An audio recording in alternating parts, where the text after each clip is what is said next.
अब सब यही कहेंगे बैठ गई घर पे।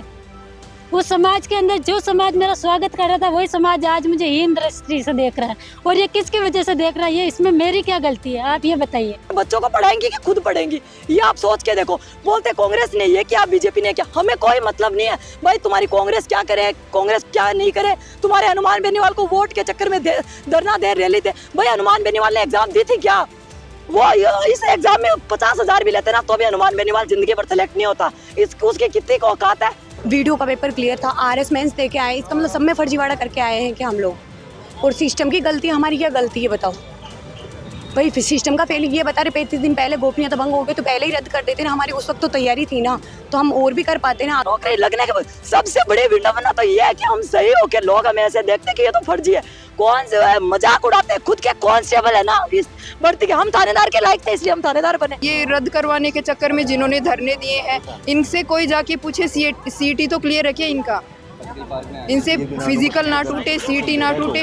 इतने अगर इनमें इतना ही होता तो ये इसको रद्द करवाने के नई चक्कर में पड़ के अपना पढ़ाई पे ध्यान देते ना। उसके बाद सीईटी निकल गई, एलडीसी निकल गई, पटवारी हो गई, उनमें से किसी का भी एक का भी सिलेक्शन किसी भी चीज़ में हुआ है, मैं गारंटी दे के बोल सकती हूँ नहीं हुआ। आज हमारे साथ में न्यायपालिका ने, सरकार कोई हमारे साथ खड़ा नहीं। हमें क्यों सुनना पड़ रहा है? क्योंकि हमने ऐसी जिस भर्ती को आप फर्जी कह रहे हो वैसे पेपर में भी हमने ईमानदारी से पेपर दिया, फिजिकल दिया, इंटरव्यू दिया। हमें न्याय मिले क्योंकि सरकार बोल रही है कि हमने बेरोजगारों के साथ न्याय किया है, तो बेरोजगारों के साथ न्याय कौन कर सकता है? पढ़ो, जॉब लो, तैयारी करो। यही हमारी गलती है कि हमने ईमानदारी से पेपर दिया है। मैं खुद इस एग्ज़ाम में सेलेक्ट होने से पहले पीएचडी कर रही थी।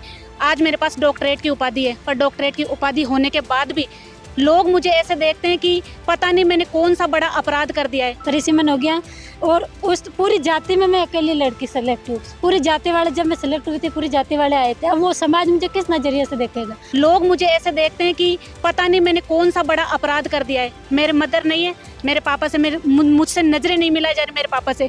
किस कारण? केवल इसलिए क्योंकि हमने ये एग्जाम देने की गलती कर दी। आज मेरी मेहनत का कोई मोल ही नहीं है। मेरे साथ क्या न्याय हो रहा है? मैं कैसे कह दूं कि इंसान के मौलिक अधिकार होते हैं, अनुच्छेद 21 होता है, 16 होता है, 14 होता है, कहाँ है वो? 16 हो रहा है। अगर ये समाज, ये न्यायपालिका हमारे लिए बनी तो हमारे साथ न्याय क्यों नहीं कर रही है? आज तक भर्तियों को कैंसिल किया गया है, लेकिन किसी भी नियुक्ति को आज तक कभी कैंसिल नहीं किया गया। तो लोग ये फर्क करना भूल गए कि ये भर्ती है या नियुक्ति है। ये नियुक्ति है, इसके आधार पर लोग अपने जीवन के आगे का फैसला लेते हैं कि किसके साथ शादी करनी है और भविष्य में क्या है। कई सारे लोन लिए हुए लोगों ने। मीडिया के सामने बोलता है 150 से ज्यादा फर्जी है। भाई तू झूठ क्यों बोलता है? 150 फर्जी कहाँ है? सुबह शाम हमारी हाजिरी होती है, हम 5 मिनट नहीं निकल सकते। सिर्फ इतने से थानेदार आए ना, क्यों? क्योंकि अलग अलग जिलों में उनकी सुबह शाम हाजिरी होती है। उनका फ्यूचर क्या होगा, लेकिन ये नौकरी लगने के बाद इनका फ्यूचर खराब हो रहा है। फर्जी वाले बैच क्यों? बताओ, हमारा कोई भावना ही नहीं है क्या? लोकतंत्र मर गया क्या? हमें ऐसे बोल देते हैं तुम लोग फर्जी बैच क्यों? क्यों भाई? हट जाएंगे क्या बेरोजगार? ये इनको हटा के बेरोजगारी खत्म हो जाएगी क्या? बेरोजगारी इंसान अपनी खुद खत्म कर सकता है पढ़ लिख के। सब इंस्पेक्टर भर्ती परीक्षा 2021 कोर्ट ने रद्द कर दी। अभ्यर्थी जिन्होंने एग्जाम दिया, सेलेक्टेड नहीं हुए, उन्होंने आंदोलन भी किया और कोर्ट ने उन पर सुनवाई करते हुए उनके लिए खुशखबरी दी और उन बेरोजगार युवाओं के लिए भी खुशखबरी दी। लेकिन इस पूरे प्रकरण में जो चयनित होकर पीस रहे हैं, जो दरोगा सेलेक्ट हो गए हैं, उन पर क्या गुजर रही है, उनसे ही बातचीत करेंगे, वही अपना दर्द बयां करेंगे। मैम, क्या नाम है आपका? मेरा नाम वंदना है। वंदना, 2021 में आप सिलेक्टेड हो गई, उसके बाद ट्रेनिंग हुई, पहली बार से ये लगने लग गया कि बड़े स्तर पर फर्जीवाड़ा हुआ है, तब क्या मानसिक रूप से आपको झेलना पड़ा था? अब जब भर्ती रद्द होगी? सर जैसे कि मैं 2016 से तैयारी कर रही हूँ। 2018 में मैं चयनित थी, 894 रैंक थी मेरी, लेकिन फाइनल लिस्ट में मेरे को ज्वाइनिंग नहीं मिली। लेकिन मैंने 2021 में वापस तैयारी करी और जब हम सेलेक्ट हुए तब तक हमें तो नहीं अंदाजा था कि कोई फर्जी भी हो सकता है क्या इसमें। हमारे साथ आराम से ट्रेनिंग कर रहे थे। एक साथ में एसओजी ने उन लोगों को उठाया। तो एसओजी जब इन्वेस्टिगेशन कर रही है, अभी भी इन्वेस्टिगेशन चल रही है, तो पूरी भर्ती को क्यों रद्द करना? क्योंकि 523 लोग तो हम ऐसे हैं जो पहले से दूसरी नौकरी छोड़ के आए और अधिकतर ऐसे हैं जिनका एसआई के साथ साथ सेकंड ग्रेड में लेक्चरर तक में सिलेक्शन हुआ है। आरएस एलाइड छोड़ के हमारे साथ है, उन लोगों का क्या होगा? और मैं जब 8-9 साल से इस एग्जाम की तैयारी कर रही हूँ, क्या गारंटी है कि अगले वाले कंपटीशन में मैं पास हो ही जाऊंगी, क्योंकि जो लोग रात दिन लाइब्रेरी में बैठ के पढ़ रहे हैं और एक तरफ हम है, हमने 15 महीने की मुश्किल ट्रेनिंग करी, इसके साथ साथ इतना मानसिक प्रताड़ना हमें झेलनी पड़ी कि मतलब मीडिया वाले कि भाई फर्जी थानेदार, पूरी जनता के दिमाग में ये भर दिया कि सब फर्जी है। अरे सब फर्जी है तो वो 523 की 2-2 3-3 नौकरियां कैसे लगी?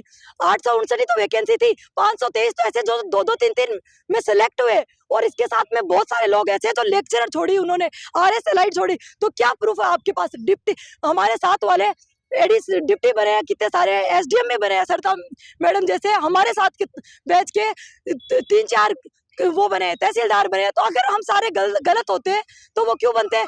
और अगर हम गलत नहीं है, SOG जांच कर रही है, SOG में क्या 859 में से छांटने की हिम्मत भी नहीं है? 15 महीने से, वो 2 साल से ज्यादा हो गई उसको इन्वेस्टिगेशन करते हुए, क्या वो 859 में से नहीं छांट सकती? एक हरिओम पाटीदार नाम का लड़का था, उसको SOG ने बोला कि उसको SOG लेके गए कि ये फर्जी है, लेकिन उसने अपने आप को साबित किया, वो सुप्रीम कोर्ट तक लड़ा और निर्दोष साबित होके आया। उसका इतना उसके परिवार को मेंटली टॉर्चर झेलना पड़ा कि तुम्हारा बेटा फर्जी है, फर्जी है। अब बताओ, वो 4-5 महीने होता है इतना टॉर्चर कि एक दिन निकलना मुश्किल हो जाता है, और आज वो निर्दोष साबित हो गया। तो बताओ कोर्ट को क्या अधिकार है कि हमें, जो हम निर्दोष है, उनको सजा दे रहा है? कोर्ट में इतना तो न्यायपालिका सर्वोच्च है, हमारे मौलिक अधिकार नहीं है क्या? हमारे मौलिक अधिकार मर थोड़ी ना गए, हम भी इंसान है, हमारे में ना तो भावनाएं नहीं है क्या? तो और 17 सेकंड का फिजिकल होता है। बहुत सारी लड़कियां हमारे साथ ऐसी हैं, मान लो मेरे में फिजिकल कैपेसिटी आज भी वैसी है, मैं फिजिकल पास कर लूंगी। मेरे साथ की ईमानदारी से चयनित लड़कियां तलाकशुदा है, विधवा कैटेगरी से है, उनकी बेटियां इतनी बड़ी बड़ी हो गई, वो अपने बच्चों को पढ़ाएंगी कि खुद पढ़ेंगी? ये आप सोच के देखो। बोलते कांग्रेस ने ये किया, BJP ने क्या, हमें कोई मतलब नहीं है भाई तुम्हारी कांग्रेस क्या करे, कांग्रेस क्या नहीं करे। तुम्हारे हनुमान बेनीवाल को वोट के चक्कर में धरना दे रैली थे, भाई हनुमान बेनीवाल ने एग्जाम दी थी क्या? वो इस एग्जाम में 50,000 भी लेते ना तो भी हनुमान बेनीवाल जिंदगी भर सेलेक्ट नहीं होता। उसके कितनी औकात है? वो राजनीति करता है फालतू में, और हम लोग जो पढ़ाई कर रहे हैं, हमारा क्या मतलब है राजनीति से? VK सिंह, कोर्ट में VK सिंह ने खुद बोला कि 6 पे तो हमें संदेह है, 3 फरार है, हमारी जांच हो रही है, अलगाव संभव है। वो इंसान बाहर आके मीडिया के सामने बोलता है 150 से ज्यादा फर्जी है। भाई तू झूठ क्यों बोलता है? 150 फर्जी कहाँ है? सुबह शाम हमारी हाजिरी होती है, हम 5 मिनट नहीं निकल सकते। सिर्फ इतने से थानेदार आए ना, क्यों? क्योंकि अलग अलग जिलों में उनकी सुबह शाम हाजिरी होती है, वो नहीं निकल सकते वहां से। और मीडिया में, दैनिक भास्कर जैसे अखबार में इतना, मीडिया को मैं सही, सच में मीडिया की भी गलती है, क्योंकि दैनिक भास्कर लिखते थे भाग गए फर्जी थानेदार, दीवार कूद के भाग गए फर्जी थानेदार। अरे कहाँ भाग गए? SOG को पूछो, जब ऑडिटोरियम में हमारी क्लास लगती थी ना, फर्जियों के लिए थी, आपके लिए थोड़ी थी। नहीं कोई नहीं भागा ही नहीं, तो कोई प्रियंका गोस्वामी भागी है, उसको पकड़ लो भाई, 6 महीने हो गए। अगर भागते ना तो इतनी आसानी से ये 54 आपके हाथ नहीं आते। क्लास में हम पढ़ते रहते थे, आराम से SOG लेके गई, लेकिन मीडिया ने भाग गए फर्जी थानेदार, ये वो इतना नेगेटिव बना दिया माहौल की।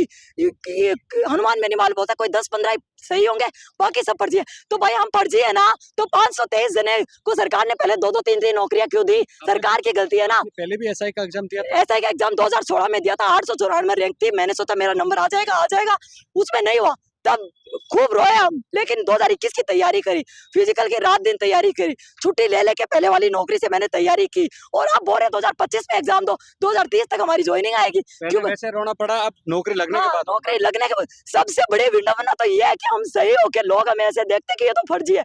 कौन से मजाक उड़ाते हैं, खुद के कांस्टेबल है ना इस भर्ती के, हम थानेदार के लायक थे इसलिए हम थानेदार बने। कांस्टेबल भी हमें बोलते ओ फर्जी वाले बैच क्यों? बताओ हमारा कोई भावनाएं नहीं है क्या? लोकतंत्र मर गया क्या? हमें ऐसे बोल देते हैं तुम लोग फर्जी बैच क्यों? क्यों भाई? हम तो 2 बार सेलेक्ट हुए, हम कैसे हो सकते हैं फर्जी?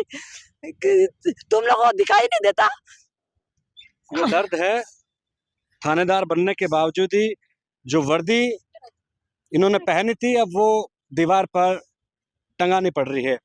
यही कह रहा हूँ, सही कह रहा हूँ? सही कह रहे हैं सर, बिल्कुल आप सही कह रहे हैं। 2010 से काम, 3 मैं बार 2010 से इस वैकेंसी की तैयारी कर रही हूँ, मैंने 3री बार इंटरव्यू फाइट किया है। अब आप सोचो 2010 से आज 2025 हो गई है, 15 साल हो गए मुझे तैयारी करते हुए।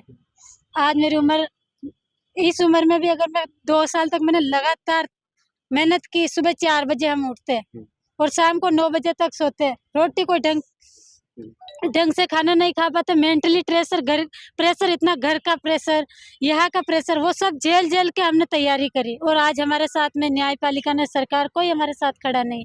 हालांकि हम DB में जाएंगे, लेकिन फिर वही वही दर्द वापस जो पहले झेला वही हमें वापस झेलना पड़ेगा। पता नहीं कब फैसला आएगा, जब तक हम कहाँ जाए, कौन हमारा साथ देगा, कहाँ जाए। कोई समाज हमारे को दोहरे नजरिए से देखता है। मैं मेरे समाज से इकलौती लड़की सिलेक्ट हूँ। मैं क्या नाम है आपका? मेरा नाम अंबिका है। मैं ब्यावर डिस्ट्रिक्ट से मैं अकेली लड़की सिलेक्ट थी उस टाइम। हालांकि अब तो परिसीमन हो गया। और उस पूरी जाति में मैं अकेली लड़की सेलेक्ट हूँ। पूरी जाति वाले, जब मैं सेलेक्ट हुई थी पूरी जाति वाले आए थे। अब वो समाज मुझे किस नजरिए से देखेगा? अब सब यही कहेंगे बैठ गई घर पे। उस समाज के अंदर जो समाज मेरा स्वागत कर रहा था वही समाज आज मुझे हीन दृष्टि से देख रहा है। और ये किसकी वजह से देख रहा है? ये इसमें मेरी क्या गलती है, आप ये बताइए।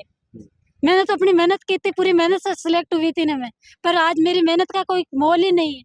मेरे साथ क्या अन्याय हो रहा है? मैं कैसे कह दूं कि इंसान के मौलिक अधिकार होते हैं, अनुच्छेद 21 होता है, 16 होता है, 14 होता है, कहाँ है वो 16? और आज अगर ये समाज, ये न्यायपालिका हमारे लिए बनी तो हमारे साथ न्याय क्यों नहीं कर रही है? 859 में से हर एक को क्यों नहीं छाट पा रही है एसओजी? वो चाहे तो छाट सकती है, पर उस पर भी मुझे लगता है पॉलिटिकल प्रेशर है, और इसलिए वो है ना अपना काम कर नहीं पा रही है।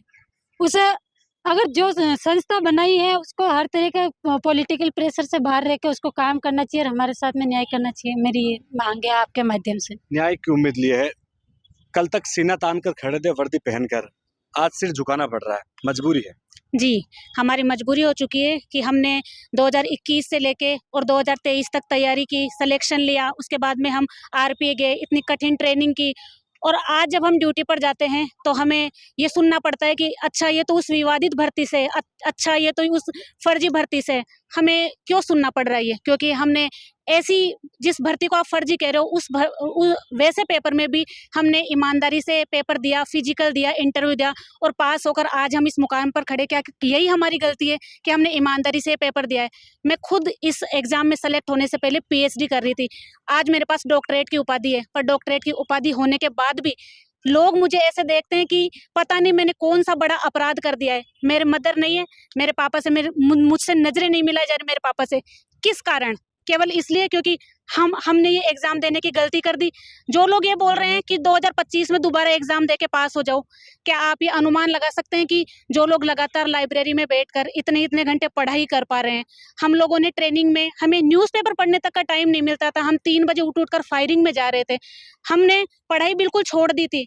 आज 2025 में आने के बाद में जब हमारी करती हुई नौकरी को इन्होंने छीन लिया है, क्या आप अनुमान लगा सकते हैं कि हम पढ़ सकते हैं? ऐसी मानसिक स्थिति के साथ में आपको लगता है कि हम किताब उठा भी सकते हैं? फिजिकल बहुत दूर की बात है, क्या हम रिटर्न कर सकते हैं? और अगर हम रिटर्न कर भी लेंगे तो क्या हम फिजिकल और इंटरव्यू में उसी जोश के साथ जा सकते हैं? हमारी बस सरकार से और न्यायपालिका से इतनी ही गुहार है कि जैसे एकल पीठ में सरकार हमारे साथ मजबूती से खड़ी रही, वो हमारे साथ डीबी में भी जाए और हमें न्याय दिलाए। क्योंकि बहुत सारे लोगों ने इस सब इंस्पेक्टर के दम पर लोन लिए हैं। बहुत सारे ऐसे साथी है हमारे जो बहुत गरीब परिवार से आए हैं, उन्होंने लोन लिए। मेरा एक साथी ऐसा है जिसका छप्पर का घर था, आज उसने लोन लेकर अपना घर बनवाने की कोशिश की है, आज उसकी छत नहीं डली है। उस पर क्या गुजर रहे होगे? क्या वो ये इस कंडीशन के साथ में अपने आगे की जिंदगी को चला सकता है? मैं दूसरों की नहीं कहती, पर मैं खुद की बता सकती हूँ कि मेरी मानसिक स्थिति ऐसी नहीं है कि मैं अब आगे का कोई भी एग्जाम देने की सोचूं। बाद में क्या होगा मुझे नहीं पता, पर अभी मेरे परिवार की और मेरे साथियों की ऐसी हालत है कि हम कुछ भी सोचने समझने की शक्ति खो चुके हैं। बस मेरी आपके माध्यम से इतनी ही रिक्वेस्ट है कि आप सरकार से, न्यायपालिका से गुहार लगाए कि वो जिस प्रकार हमारे साथ एकल पीठ में मजबूती से खड़ी रही, डीबी में भी हमारे साथ खड़े रहे। धन्यवाद। देखिए, ये दर्द है और जो दर्द बयां कर रहे हैं एक और थानेदार साहब। मैडम जी सर। लेकिन जब एग्जाम दिया, क्लियर किया, ढोल नगाड़े बजे होंगे, आज वो लोग आपको देख रहे हैं, सोच अलग अलग है। सर जैसे कि पुलिस की ट्रेनिंग होती है तो हमें मेंटली भी काफ़ी मजबूत बनाया जाता है, तो हम इस चीज़ों को तो सर हम फिर भी सहन कर रहे हैं। लेकिन वही है कि सर हमारी गलती क्या है? 2021 में हमने इसी सिस्टम का पार्ट रहे, सरकार ने विज्ञप्ति निकाली, हमने एग्जाम दिया, सरकार ने फिजिकल कराया, हमने दिया, सारा पार्ट सरकार ने किया, हमने पूरी ट्रेनिंग भी की, ज्वाइनिंग की। आज हमें पूरे 2 साल हो जाएंगे अभी। तो सर हमने जब सारा काम सरकारी नियमों के मुताबिक किया, पूरा विधि के अनुसार सारा कार्य किया, तो फिर हमारी क्या गलती? हमें क्यों नहीं निकाला मतलब नौकरी से। और आज तक राजस्थान में इतनी सारी भर्तियां हुई है, आज तक भर्तियों को कैंसिल किया गया है, लेकिन किसी भी नियुक्ति को आज तक कभी कैंसिल नहीं किया गया। तो लोग ये फर्क करना भूल गए कि ये भर्ती है या नियुक्ति है। ये नियुक्ति है, इसके आधार पर लोग अपने जीवन के आगे का फैसला लेते हैं कि किसके साथ शादी करनी है और भविष्य में क्या है। कई सारे लोन लिए हुए हैं लोगों ने और बहुत सारी चीजें इस पर टिकी हुई थी, जो इस चीज के बाद सब कुछ धराशायी हो जाएगी।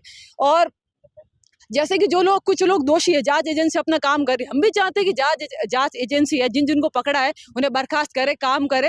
लेकिन जो लोग सही थे उनके साथ ये सबसे ज्यादा बुरा उनके साथ ही हुआ, जो लोग सही तरीके से आए। उनकी क्या गलती थी? अगर ये भाई भर्ती परीक्षा आप कहते हो कि इसमें इतनी धांधली थी, एग्जाम 2021 में हुआ था, आप तब रद्द कर सकते थे, 22 में कर सकते थे। आपने इतना नहीं तो आप 2023 में आपने ज्वाइनिंग क्यों दी? आप उससे पहले भी तो कर सकते थे, ताकि हमारे पास दूसरे विकल्प भी खुले रहते। इस भर्ती में हमने ज्वाइन किया, इसके कारण बाकी कोई भी फॉर्म नहीं भर पाए, बाकी कोई भी एग्जाम नहीं दे पाए। हमने अपना सारा तन मन धन पूरा इस भर्ती के ऊपर न्यौछावर किया, उसके बाद आप हमसे अचानक से सब कुछ छीन लेते हो।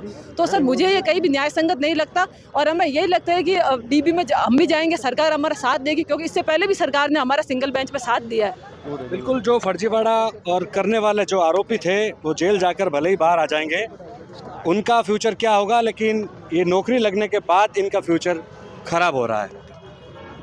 क्या करे सर, हमारा सब कुछ छीन लिया ना इन लोगों ने, हमारे सबका मान सम्मान। 2019 से लगे हुए हैं तैयारी में। हमने कांस्टेबल 20 का दिया था, वो पेपर क्लियर था हमारा। 2023 वाला जो पेपर था वो क्लियर था, वीडियो का पेपर क्लियर था। RS मेंस दे के आए, इसका मतलब सब में फर्जीवाड़ा करके आए हैं कि हम लोग। और सिस्टम की गलती, हमारी क्या गलती है बताओ?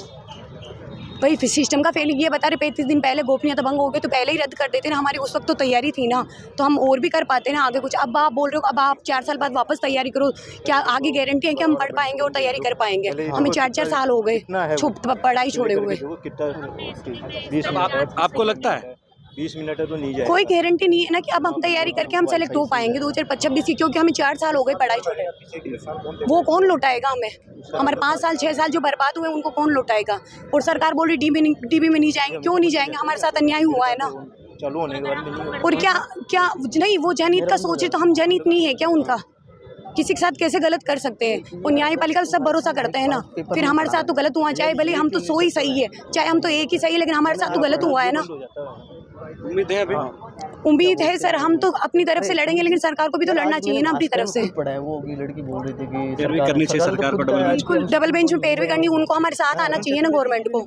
ये तो इसका वक्तव्य है यार। आप भी सेलेक्ट हुई हो, लेकिन अब जो आपकी सिस्टर है, परिवार में सिस्टर में बातचीत हो रही है सिस्टर से, क्या बोल रहे हैं?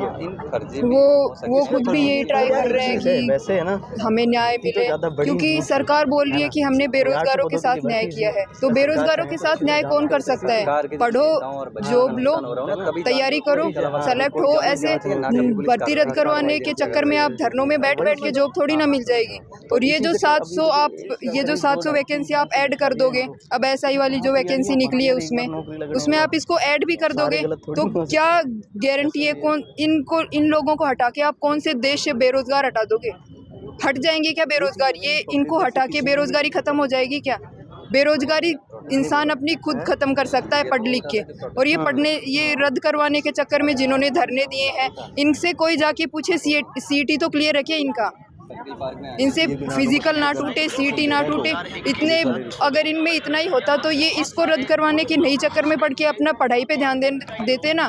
उसके बाद CET निकल गई, LDC निकल गई, पटवारी हो गई, उनमें से किसी का भी एक का भी सिलेक्शन किसी भी चीज़ में हुआ है, मैं गारंटी दे के बोल सकती हूँ नहीं हुआ, क्योंकि वो अपने पे ध्यान नहीं दे रहे, वो दूसरों से जलन के मारे और उनको रद्द करवाने के चक्कर में पड़े हुए हैं। अगर 50 ट्रेनी ने पेपर खरीद लिया, उन लोगों ने पेपर खरीद के पास भी कर लिया, वो सेलेक्ट भी हो गए, तो फिर इसकी क्या गारंटी है? वो तो आगे भी खरीदेंगे, उनके पास तो पैसा है, वो तो हमेशा खरीदेंगे। 100 बात की एक बात, कोर्ट ने भर्ती को रद्द कर दिया है, लेकिन जो चयनित थानेदार हैं उनका दर्द ये बता रहा है कि किस तरह से सालों की मेहनत करके धनराशि जो गाड़ी कमाई थी उसको खर्च करके उन्होंने अपना भविष्य बनाया, उस वर्दी को हासिल किया, लेकिन आज वो वर्दी वो पहन नहीं सकते, बल्कि दीवार पर टंगी हुई देखकर उनके आंखों में भी आंसू है। परिवार और ये थानेदार उम्मीद कर रहे हैं कि सरकार डबल बेंच में जाकर उनकी पैरवी करे, उनका भी पक्ष रखे, ताकि इनको भी न्याय मिले।